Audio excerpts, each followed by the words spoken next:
I hate doing that. Anyway, in today's video, we're going to be taking a look at a fresh $550 gaming PC build guide, and then of course, we're going to benchmark it. Let's get into it.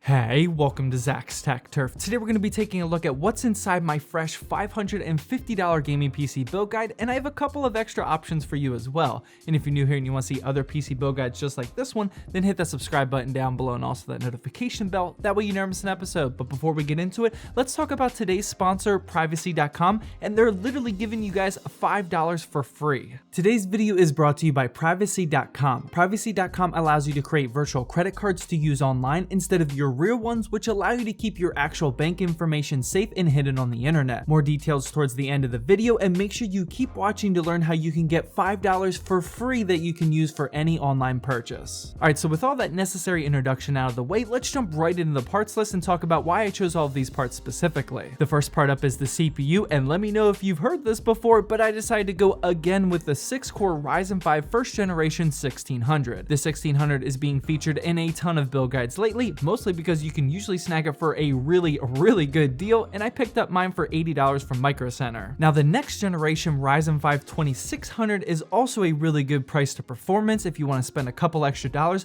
but for this build I was really trying to narrow it down to the best bang for your buck, so that's why I went with the cheaper 1600. Following that we have the motherboard, and here I went with the ASRock B450M HDV R4, also another option that you've probably seen before, as this is one of the cheapest B450 motherboards on the market, and it doesn't have that many bells and whistles. It's not rocking great VRMs for overclocking, there's no RGB ports, which I will talk about later, but this one gets the job done if you're looking for a simple and cheap solution, which is why I picked it up. Moving on to the RAM, for this one I'm really gonna leave it up to you guys. Over on my Twitter page at Zach's Tech Turf, I've been posting a lot of really good PC hardware deals, and I've been posting multiple times per week 16GB RAM kits at 3000 megahertz for $50, which is just insane. So just go with any of those that you can get your hands on. This one that we're rocking today specifically is a 3000 megahertz 16GB kit from Team Group, but yeah, just find whatever deal that makes the most sense for your budget. Wrapping up the performance parts, the GPU that I chose was the ASRock RX 580 8GB model, and I purchased this for two reasons. One is because it came with Ghost Recon Breakpoint so I could make a dedicated benchmarking video, and two is because it fits our white and black aesthetic. I knew that I wanted to build a white and black PC with the vertical GPU mount, so that's why I spent a little bit extra for it, and I'm actually going to be featuring this in a complete white and black PC gaming setup, so make sure you stay subscribed for that.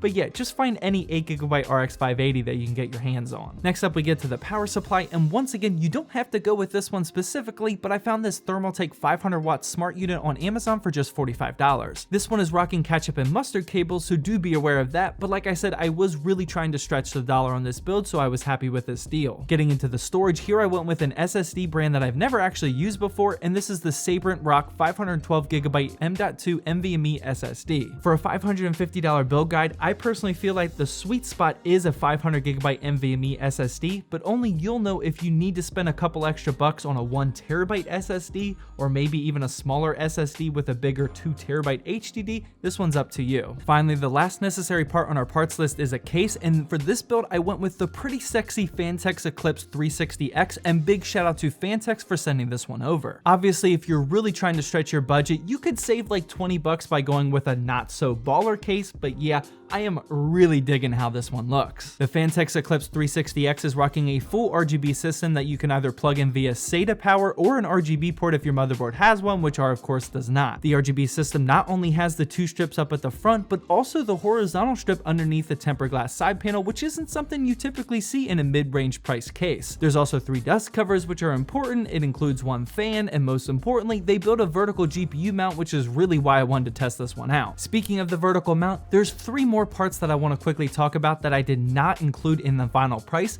and that's because they don't actually add any performance to the build at all. The first one is that vertical GPU mount with the PCIe riser cable, which I was just talking about. There's also a brand new set of Corsair RGB fans, which are pretty expensive, and then also we have a Phanteks neon RGB strip, which you can't see from this angle. Starting with the vertical GPU mount, I've never actually used a vertical GPU in any of my build guides, so I figured today was the day to really feature this black and white GPU that ties this build together. This is the Phanteks PHVG-PUK02, and you can find it on Amazon for $31. The next aesthetic part that I picked up was the brand new Phanteks Neon M5 RGB light strips, and these things are absolutely bonkers. I would highly recommend checking out Bitwit's dedicated video he did on these for more details, but in a nutshell, they illuminate way smoother than the typical RGB strips where you can see each individual LED. It comes with 3M adhesives and mounts including 90-degree turns, and they integrate perfectly with our 360X case. These RGBs are addressable and can be configured with a motherboard port if you use one, but they can also be daisy chained to the RGBs in the Phanteks case, so whenever I press the RGB button up top, it actually changes the color of both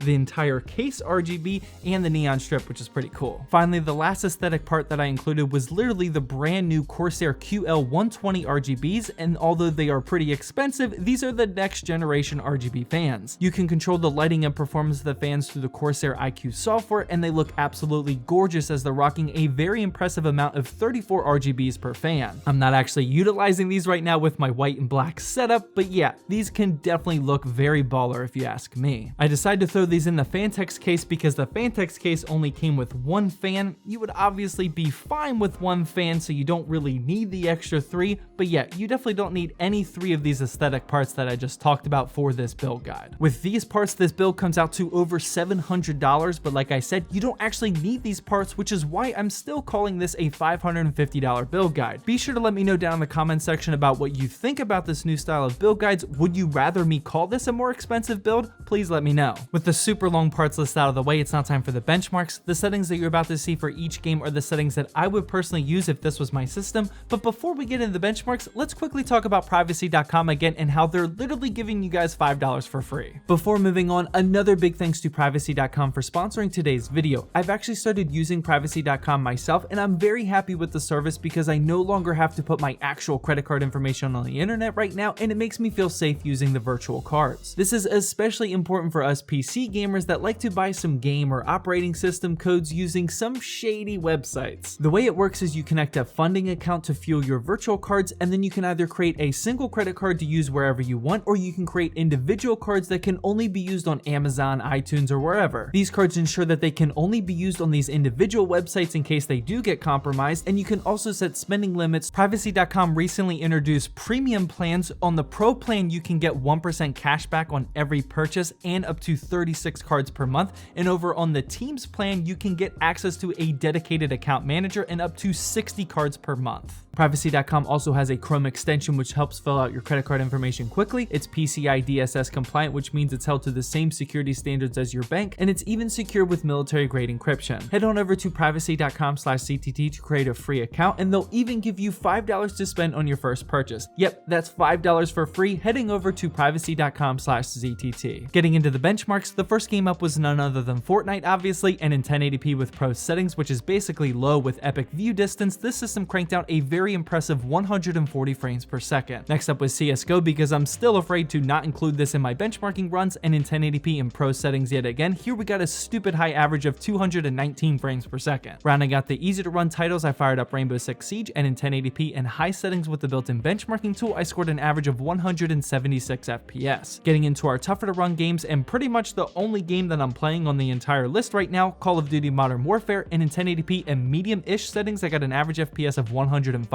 Next up was Borderlands 3. Don't forget to check out my dedicated benchmarking videos for most of these titles, and in 1080p and medium settings, again I got an average of 73, which is well over my target 60 FPS mark for these kind of games. Next up was Gears 5, another one with a built-in benchmarking tool, and in 1080p and high settings, I actually got the same as Borderlands, 73 FPS. And finally, the last game that I decided to benchmark was Apex Legends. For some reason, I haven't been benchmarking this one lately, and in 1080p and medium settings, I got an average of 123. Well, there you have it. That wraps up the benchmarking results for this build guide, and overall, yeah, this is a pretty solid build for $550. You can easily play the esport titles at higher FPS for those high refresh rate monitors, and you can enjoy the more AAA type games at 60 FPS with high settings. Well, that wraps up my fresh $550 gaming PC build guide here in late 2019. As always, drop a comment down below about what you thought of this system or what you would personally do to change it, and also let me know what you're doing with that $5 free from Privacy.com. After that, feel free to head on over to one of these two videos if you haven't seen them yet, and definitely hit that subscribe button, because coming up next, we're doing a security video which I think should be pretty interesting. You don't want to miss that video.